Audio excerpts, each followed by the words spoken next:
Jim Cassel has been at the Heritage Days for many years, back when it was called Heritage Festival in Rochester, and that's where we noticed his table right across from our plant sale, basically, and all these interesting tools. So we're delighted to have Jim with us today and his wife, Roberta. Jim's been detecting for Michigan mining relics for 40 years. And in those 40 years, he's also acquired many other old tools and interesting items that I guess are tools, but most of us don't know what they are. And we're going to find out tonight. His wife, Roberta, is also a collector, and she collects old antique pressing irons. And I don't know how large your collection is, maybe not as large as the tool collection. It's pretty extensive. Okay. So between the two of them, I'm sure the house is full, and they're still traveling and collecting in their retirement. So, Jim, take it over. Well, it's an honor to be asked to do this. I used to do these for the public schools, but since I came up with the meat stores, they don't seem to have time for this kind of extracurricular stuff. So, anyway, let's start out with something here that you may all think you recognize. Whether you can see that from there, but it's a mold with a number of compartments. I'm going to pass this around so you can see whether or not you're as smart as you think you are. Let's start that. And go on to another odd item. I found this in the antique shop a while back. Can you all hear me okay? Yeah. Okay. This is a forging plate for what's called a tin can crown. Back in the early 1800s, if you needed a crown for your tooth, they took a little gold cup, looked like a very tiny bottom of a beer can. They would put a soft punch inside it, and they would line that up with the appropriate tooth surface figure, pound it in, and of course you can't see this on camera, but with a little unused cup and a forged crown. I'll pass those around. By the way, my dentist was interested in that piece. He sent it to the U of M Dental Museum, and they couldn't identify him. I was doing a show up in Fayette and ran into a technician that made crowns, and he had learned about those. So, let's find something else here. Here's an interesting bottle. These were made in India for England back in the day, and this is supposed to be the bottle that originated the term pop. It has a rubber seal fixed to the inside of the neck and a marble inside the ball that's free to roll forward and back. In order to seal it, they would fill it full of soda pop, quickly invert it, give it a little knock, and that would pressurize it and hold the ball against the seal. When you wanted to drink from it, you pushed the ball off the seal with a popping noise, and held it in the right direction, and there's a little indent on the side of the neck that holds the ball so it doesn't fall back in while you drink it. Very unusual bottle. It's been a long time since they've used those. Buttons. Mother of pearl buttons were actually made from clamshells at one time. Yeah, they only got 3 out of that big shell. And this is scrap from a button company that went out of business when they ran out of clamshells. Not because of plastic. There's another strange tool here. Kind of looks like a chisel, but if you look at it carefully, right down the middle of the end of it is a slight concave groove. That's the indication of what this was used for. This was a tool for caulking wooden ships. Michigan had a lot of shipping going on, and a lot of these were still kicking around at antique shops. So if you see one that looks like that with a concave groove in it, it was a caulking iron. Here's a good one. Found this down in Pennsylvania. It's hand forged. It's a nice old one, but this is something any of you men might recognize. Anybody remember the old nail bins in hardware stores when you bought your nails by the bag? You had to go look around for the bin that was used last. You'd find a nail rake. You'd use that to free up the nails, put them in your bag, get them weighed. Nowadays you buy a box or you don't buy any.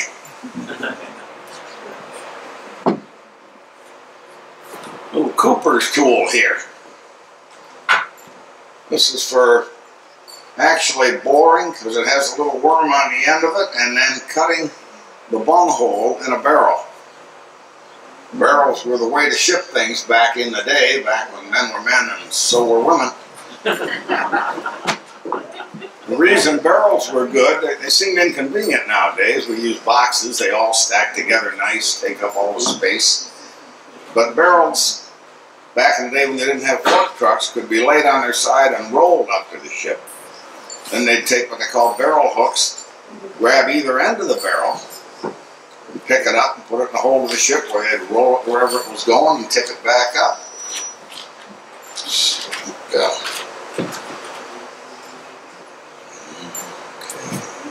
Barrel there. Another barrel item here. There it is.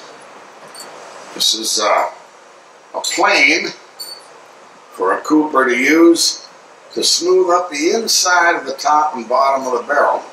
It would be laid on the barrel and brought around. It has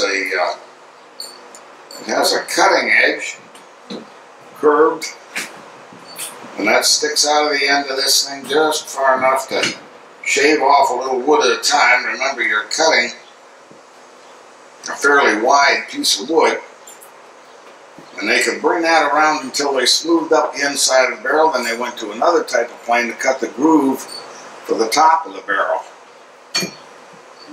Quite a number of different tools that coopers use. We only brought those two out. Let's see, here's another tool that we dug this up about 4 or 5 years ago at the Cliff Mine in Keweenaw Peninsula. It was the first mine in Michigan to make a profit mining copper. It was also the first mine in the world to mine big pieces of solid copper. Elsewhere in the world it was sulfides and oxides that had to be reduced to get the copper out of them. We were mining pure copper. Sounds great, but we mined it in some pieces in the Cliff Mine that was so big they couldn't get them out of the mine. They would blast them free. One man would take this called a Cape Chisel, and this system was developed at the Cliff Mine. They didn't use them anywhere else. One guy would guide that chisel while two guys with hammers would beat on it, and he would skillfully guide it so that he cut off the chip. And here is an example. Chip's about 5/8 of an inch wide as the tip of the chisel. They cut thousands of these in the South Range. I believe it was at the Minnesota mine, spelled Minnesota because the fellow who made up the incorporation papers couldn't spell Minnesota. At any rate, they mined a piece that was 60 feet long, and it took them 1 year and 3 months to cut it up and get it out of the mine from the time they discovered it. So mining in Michigan was definitely different. Another item we got here that you might recognize called a lumberjack dollar. Okay. These were, and it still are, dredged up when they work on the foundations of bridges and stuff on some of the Michigan rivers. These were pirated logs, the ends of pirated logs. It was a corporate greed thing. It didn't do the individual logger any good. But what they would do, they'd have a team of men on the bend of a river with pike poles that would pull a log in, saw both ends off. The ends, incidentally, are marked with the company's brand. They would put their company brand on and kick it back in the water. And when they got down to the booming yards where they assembled the rafts, I went to their mill. This is another thing they dredge out of the water quite commonly. This is called a rafting pin. A little funny looking staple. Michigan liked white pine because it was very soft and it floated high in the water. So they could easily read the marks. At what they call the booming yard, before it went down to the mill, they would assemble a company's logs side by side like fingers. They'd run a rope down either end of the logs. they'd capture the rope in that groove, and they would pound that into the side of each log, like so. And that's how they assembled the raft. It had a line of rope down each end. All those companies' logs went to the same mill. These things made of wood, not made of iron, because they may slip, miss one, run it through the saw. They didn't want to run anything iron through that saw. They were hardwood pin, usually made out of oak or hickory, and they would pound into the white pine quite easily. Another thing we were doing back in the day, this is an ice axe. Okay? Key to an ice axe is this funny looking three-sided pick on the end. Any ice handling equipment that they used when they were cutting ice on the lakes would have that kind of point. The long pike poles were like that, the axes all had it. You could grab that ice and pull it real easy. These axes came in two sizes, well, two shapes, about the same size. One of them had a straight edge, the other had the rounded edge. I can't tell you why.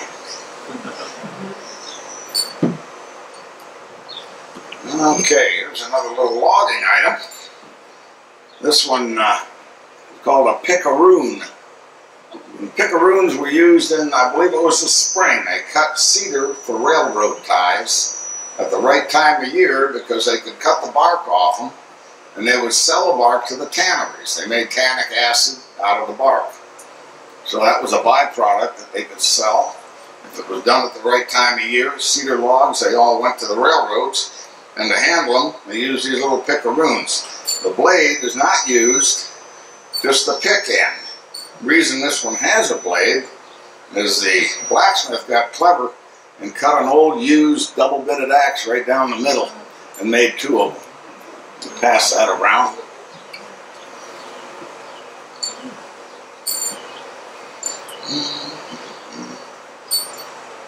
Let's see. That's about it for logging. Although we could get into surveying a little bit. I was doing a show up at Hartwick Pines a couple years back, and across from me was a group of guys that were surveyor reenactors. And during a lull in business, one of them came over and asked me if I'd ever seen one of these. Very funny look. It looks kind of like a pocket knife, but it's not. It has a little movable blade, and it has a curved blade, kind of J-shaped. And when you use that blade against a piece of wood, it peels out a piece, kind of like cutting a lemon peel. It gives you a real good groove. And what that was for was the surveyors would use it to mark the section trees.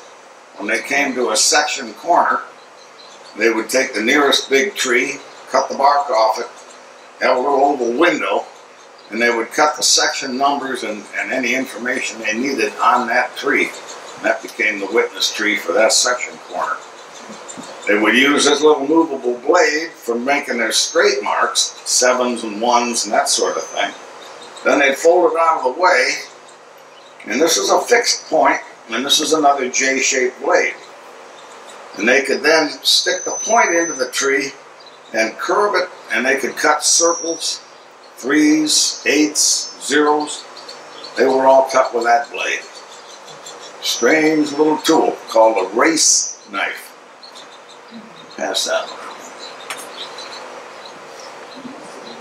There's another mining item here. It's called a pigtail hook. You can see why.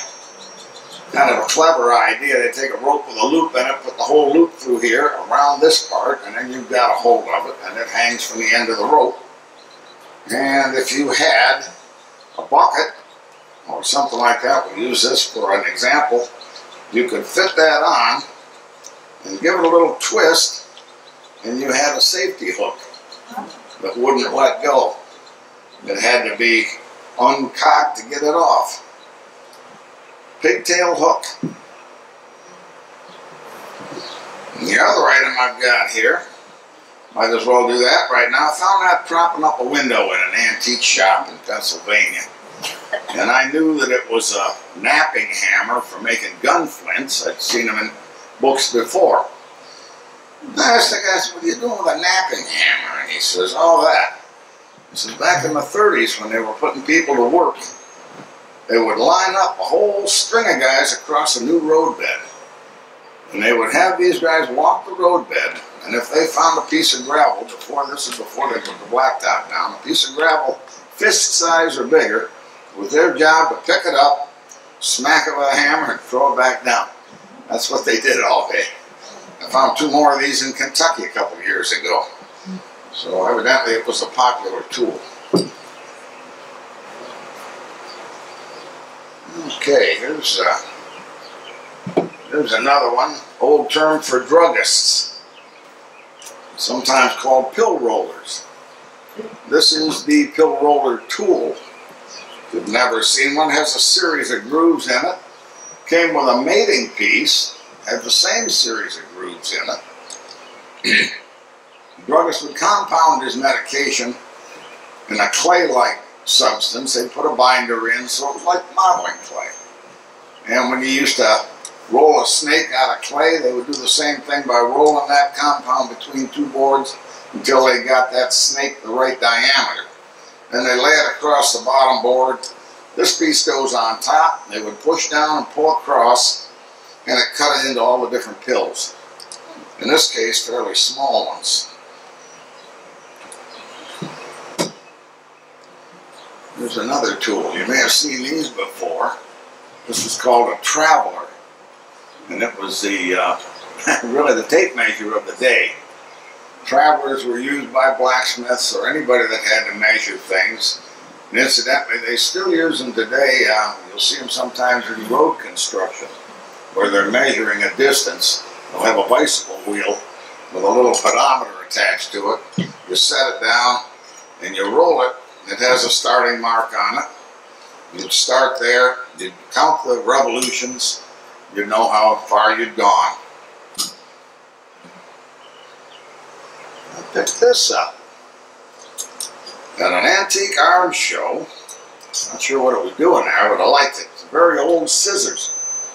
And I don't know, maybe some of you can help me with this one. I'm still at a loss on it. I bought it not only because the front of it looks like a sperm whale. There's got to be some reason for one being pointed and one not being pointed. Maybe that's so you can run with it. Anyway, besides that, it has very, very odd, long ends on the pivot. And the only thing I can think of that might have been for is if it were laid down while you were working, it would be easier to pick up. I don't know whether there's any more thoughts on that or anybody knows what that is. I'll pass that around. You can take a look at it. I did see in a book a while back of old tools, they showed an old scissors and it had the same long pivot point on it. There's a nice little pick here. I'll pass this one around. You have to look at it closely. This is called a mill bill. This was used for dressing millstones at a grain mill. Bottom stone on a grain mill has a pattern cut in it, and that pattern feeds the grain outward. Grain comes in the center, slowly feeds outward, and that pattern has to be cut into the granite stone. The guy would take this, he'd pick the top stone up. Usually there's a little gantry in a mill that will pick that stone up. They swing it out of the way. The guy gets himself a nice comfortable bag of meal, sits down, spends about 2 days cutting a new pattern in it. But this is an old one, and steel was not readily available back then. They didn't have the Bessemer process for making steel. It came from England or Sweden usually. And they would take, you couldn't harden wrought iron. Well, the head is made of wrought iron, but the points have to be hardened. So the blacksmith would take, and here's a good example dug up at the Cliff Mine blacksmith shop. This is an old used file. It's used up, but you can see where they cut the end off it in order to use for doing some job like this. They would take that piece of file, heat it up, forge it out, bend it over, and forge it onto the end of that little pick. Then you could harden it and he could go and do a day's work. And pass that little pick around, you can see where they added the steel to it. Here's another one. This tool was a slater's tool for doing slate roofs. If you had a broken slate, you had to get out. Remember, the nails are covered up by the upper slate. This tool would slide in underneath that upper plate, get a hold of the nail, and you could pound backwards on it. See how it's shaped? You could pound on this part, and you can see the impact points. That would cut that nail. Then you go over to the other side, cut the other nail, and you can pull that slate out. Wonderful, you got the slate out. Now you got a big hunk of wood exposed. How are you going to put a new one in? The nail hole's got to be covered. But what they would do, pass that around, you can see where they've added a piece of steel to that. There's a weld in the middle. And that weld is simply there to put steel on wrought iron to save steel. Now what you do when you've got that old tile out, you take the new slate and you slide it up in place. You slide it way up, you hammer 2 little copper strips into the wood that's exposed at the bottom edge of that wood. Far down as you can, you hammer these little copper strips in. Slide your new tile in, and then you simply position it where you want it, bend those copper tabs over it, and the new tile will just hang on those copper strips. That's how you replace one. If you're doing a whole roof, you just start and go down. You start at the bottom actually and go up. Now, problem with digging up things that are blacksmith made is the fellow would go into the blacksmith and he would order exactly what he wanted. Nowadays you go into a catalog and you decide, well, okay, this is the best thing available for this job, I'll buy one then. It's easy to identify. Not so easy with blacksmith made items. I dug this at the, I think it was at the Delaware mine. A real cute little pick. You can see how that's made. The guy wasn't real bright that put the wedge in it. The wedge is too big for the pick. It's jammed in the iron. But I found a tool in a catalog called a Boilermaker's Scaling Hammer for scaling boilers when they ash up or whatever. It's exactly like this tool. But being blacksmith made, I can't guarantee that's what it is. Could have been something else that a guy wanted.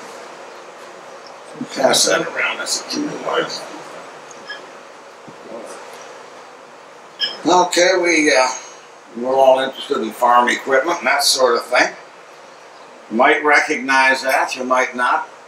That's called a wagon hammer. Anybody hear of a wagon hammer? That was what held the eveners to the wagon. When you hooked your horses up, this is what held it together. Okay, it has a little pry on the bottom. I got a theory on it. I don't know for sure why the hammer has a pry on it. I think because the early wagons, this is back in early 1800s, the wheels were held on with a pin called a lynch pin. It was a tapered pin that was pounded into the axle. That kept the wheel on. If you had to change a wheel, you'd take your wagon hammer out, you'd knock that pin out, put the new wheel on, and I suspect that the little pry was used in the case of the old style wheels with a pin to help pry that wheel onto the axle so you could get the pin in. Just a theory. Because that little pry disappears when we go to a threaded axle. This is sometimes called a wagon hammer. It's actually a wagon wrench. If you look at that, you can see that this one has a wrench on the end of it. Still performs the same function, holding the horses to the wagon. But now you can take that nut off. Since you have a nut, the nut will drive the wheel onto the axle. You no longer need that little pry. So that's my theory anyhow. And I'm sticking with it. Okay, well, while we're on horses and wagons, I don't know whether you've ever seen one of these before, but that's a mud shoe for a horse. If you wanted to get on the fields early, you'd clamp it on the horse's hoof. The holes here are for the caulks on the shoe. It's not a permanent attachment, it just clamps on while you're working the field. And these caulks on the horseshoe would go into those holes. Everybody knows what a horseshoe looks like. Very standard everyday horseshoe. I dug this one down in, let's see, I was in Kentucky when I dug this one. And there is a difference. Anybody know what the difference is? Mule. A long, narrow shoe is for a mule. They have a different hoof. Don't ask me why. And the other beast of burden were oxen. Okay? Now an ox is a trained steer, has a cloven hoof, so they would shoe both sides. If you shot an ox, you had to have 8 shoes. They were very uncooperative, by the way. They had to put a big belt underneath them of leather, and they would literally lift them off the ground. Then they tied off the leg they were working on top of that. And these guys just did not go along with the program. But the logging companies loved them because they would go into the woods on uneven ground, and they could pull logs out of just about anywhere without twisting their ankle. Remember, a horse has a wide hoof. Every logging camp had a corral full of horses that were healing up from either twisting their ankle or caulking themselves in the winter. They had big spikes on their shoes. Horses were notorious for stumbling around and cutting themselves up. That was the other problem with horses. Mules were kind of in between. Had a narrower hoof, weren't as likely to twist their ankle. They were smarter than the ox, but didn't pull quite as good getting stuff out of the woods. So everything had its place. When they got onto the roads, they liked the horses. They responded better to commands. They were faster. There's another Slaters tool. And they still use these. Hammers still look pretty similar to this. This one, after I bought it, I noticed it's made in West Germany. So I got a feeling I did a lot of repair on a lot of buildings in Germany that weren't in too good a shape after the war. Brings us around to my bottled water. Probably stored under this little gadget here. I picked this up over in England. This is great. This was to keep your milk cold. Okay? Let me get a little drink here. Hide my bottle again. This has a hole in the top. Okay? It's made out of unvitrified clay. It is not impervious to water. The hole, as you notice, does not go through. Okay? This compartment up here is separated from the bottom where the milk bottle would be so that you could fill this with water. Water would slowly soak that clay and it would evaporate. I think in the Middle East they still use the same trick basically. But you would just put that over your milk bottle on the table and it would keep it cool. Clever little idea. Another clever little household thing is this. This is called a glue pot. This is the household glue pot. You had horse hoof glue. Everybody knows about Dobbin going to the glue factory. Horse hoof glue was a solid. You had to melt it. That's where this came in. The little pot is actually a double boiler. This is where the glue went. This is where the water went. Two went together and set on the stove. And when you wanted glue ready to use, you just opened it up, put a stick in there or whatever. You were off and running. This one, by the way, is kind of interesting. It has a swastika on the bottom. Okay, obviously pre-war.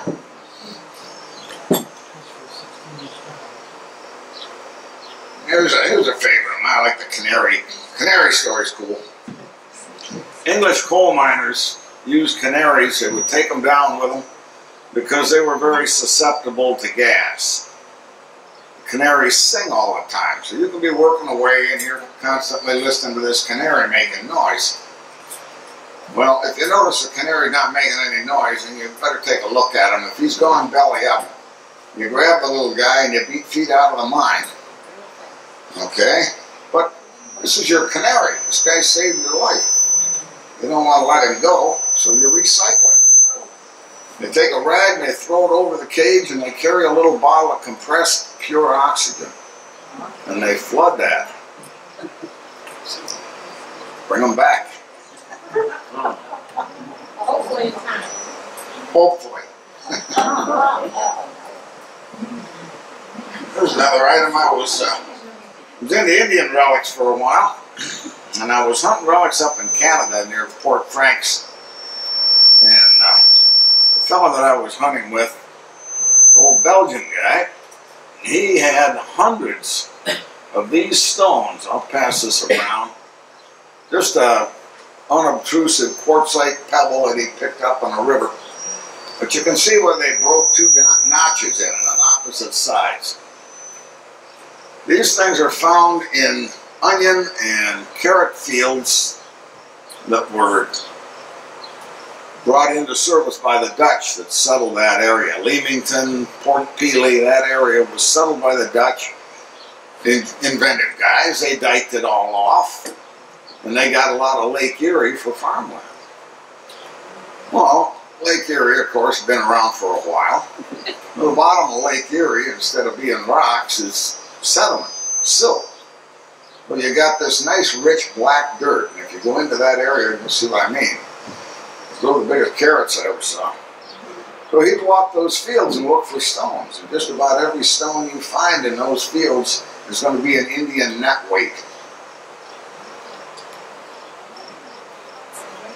Indians used nets to catch fish in that area for hundreds of years.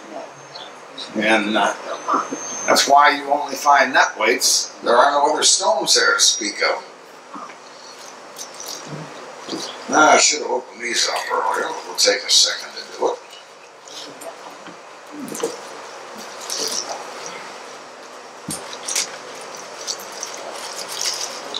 These are two other prehistoric stone relics.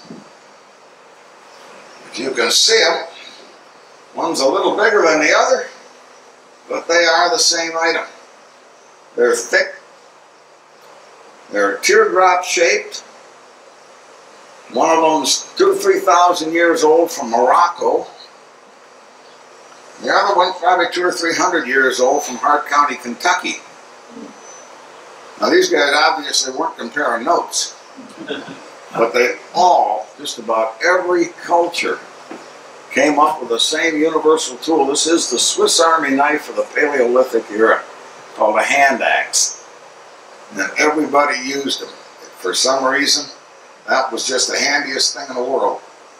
And I don't know if we have anything that really compares to it nowadays. Everything's specialized.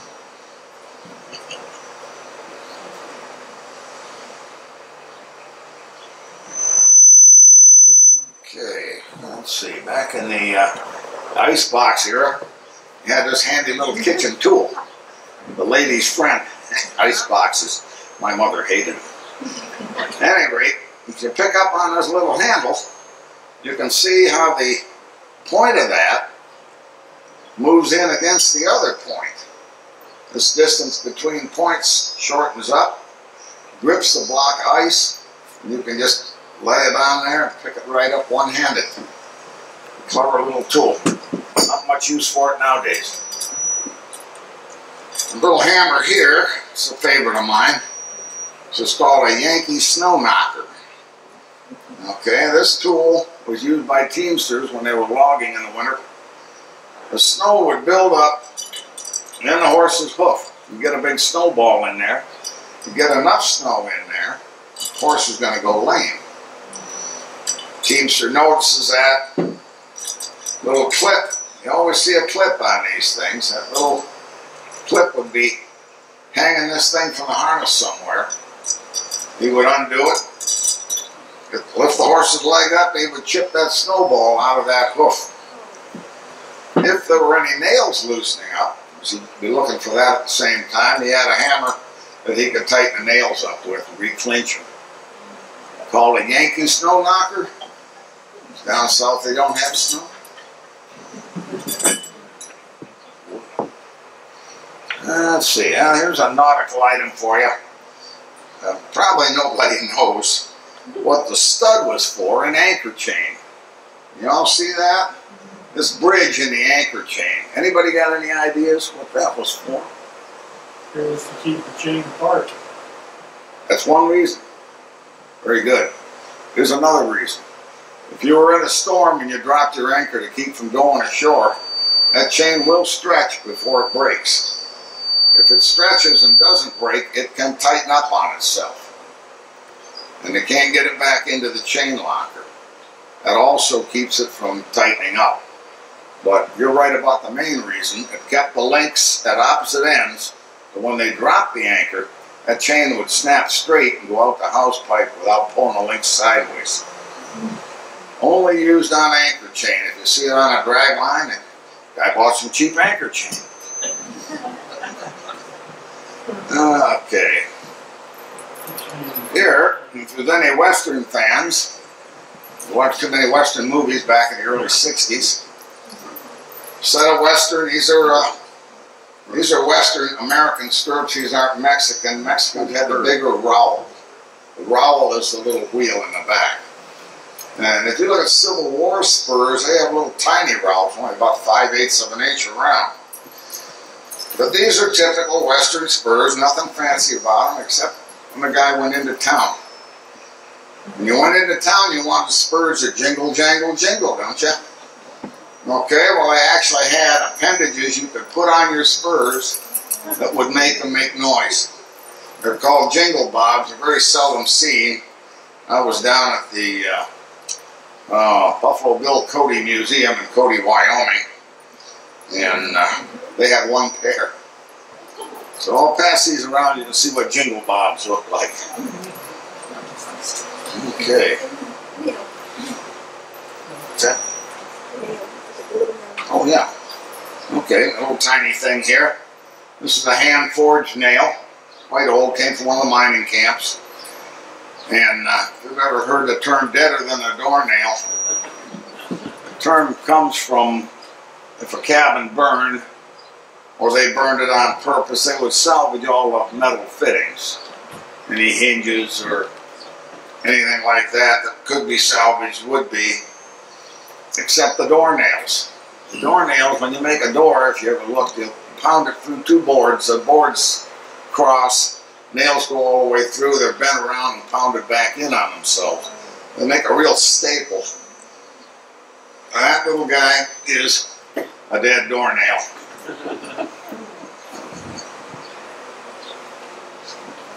Here's a farmer's mousetrap. Being country people, you'd appreciate this one. Mouse goes in here and mills around in the little annex in the front. He might find his way back out eventually, but more likely he's going to find his way through the little trap door. And there's a little weighted trap door there that puts him into the bigger compartment.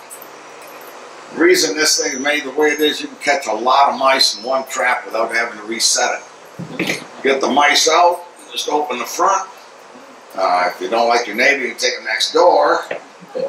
Or you can put them in a bucket of water, which is what my aunt used to do. See how long they last. And let's see, have we covered everything? No. This is kind of a neat little deal here. Looks like a little hatchet. Okay, has a very thin, delicate blade though, not particularly delicate, but thin, not tapered like a hatchet.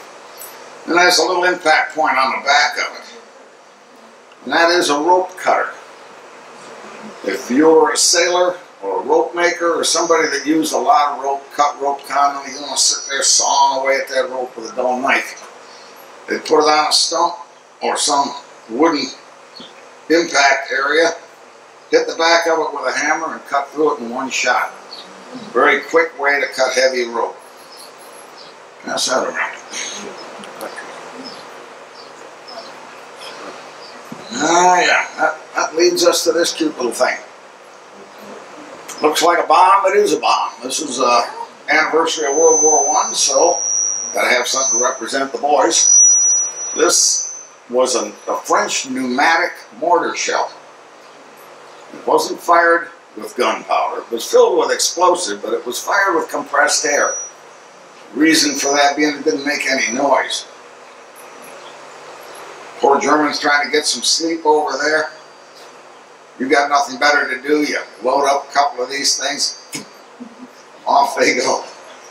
Never hear them coming. Don't make any noise coming in.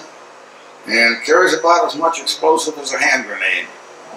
These were probably, though they're not made for it in particular, probably taken up by a lot of observation pilots. They're getting shot at with machine guns, so fair play. They'd probably take these and throw them down and make a perfect little aerial bomb. Okay, one other thing that I brought out today. We always think of the Transcontinental Railroad, finished in 1869 as being the first railroad to link the Atlantic and Pacific Ocean. Not true. Got beat by 16 years by the Panama Railway. This is a piece of original rail and a piece of original ironwood tie that they tore up when they built the Panama Canal. These were sold as souvenirs to the guys, and they were brought back. You'll see them occasionally in antique stores. I've got a couple sets of them. But Panama Railway, maybe the only railway in the world that made a profit before it was finished. These guys going to the gold fields were in such a hurry they would pay whatever to take the railroad as far as it went and walk the rest of the way. Oh, very strange railroad. They say a man died for every tie laid. It's not true. A lot of people did die. Well, I think that about sums it up. Thank you.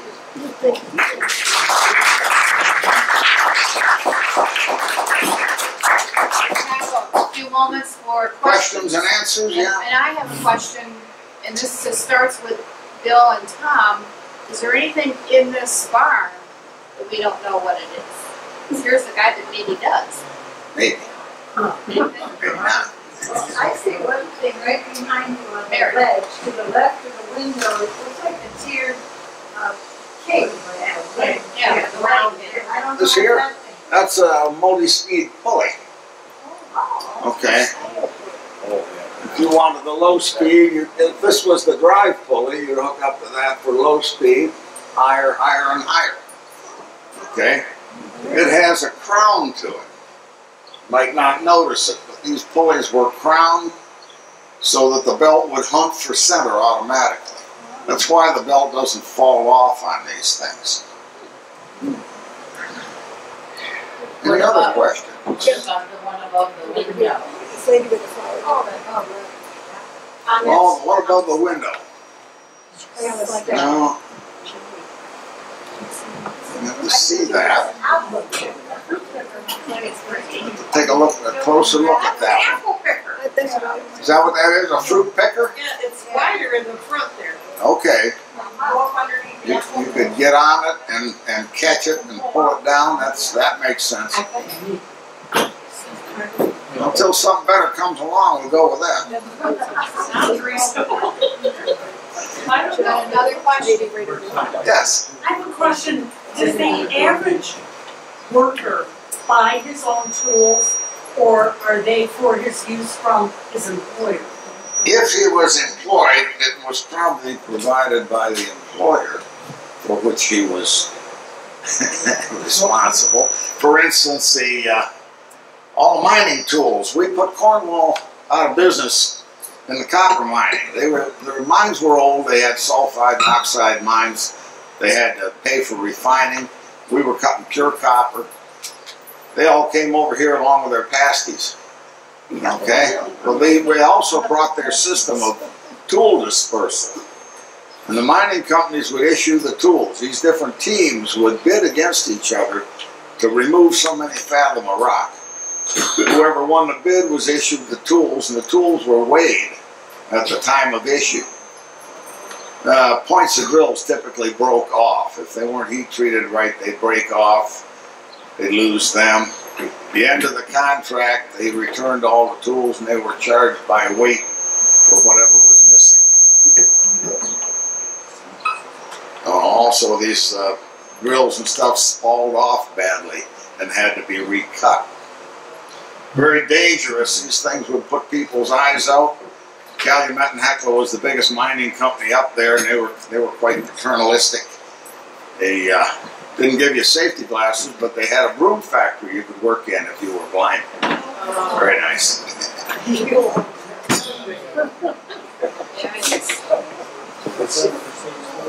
Any other questions? Okay, well, thank you so much. What is your favorite? Okay. Your very favorite tool? Oh, wait a minute. We've got one more thing out there, guys. Where is the mystery tool? Passed it around to begin with. Oh, yeah. Yeah, nickel plate. Yeah. Yeah. Well, they're probably at the end of the table. Over here? Okay. All right. Let's see the mystery tool. This? No? Yep. Anybody got any ideas what that Bullet is? mold for a rifle. All right, that sounds good. And it looks like a bullet mold. No problem. I never saw a nickel-plated bullet mold. That doesn't mean they couldn't have done it. But there's nothing on top to form the back of the bullet. I'll give you a hint. This is a druggist's item. Guess what kind of bullets? Deposits or? Got it.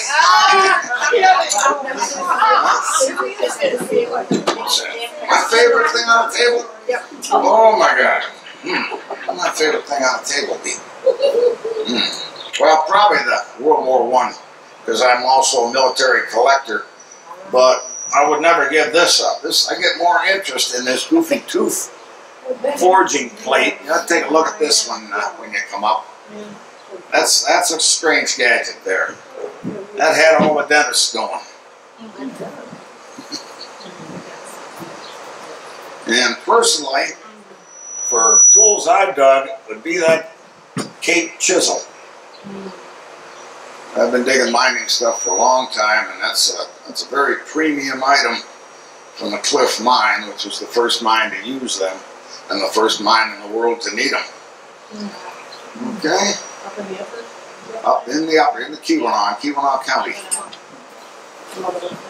Anything else? And you're all invited up here to ask questions or Thank you very much. handle stuff.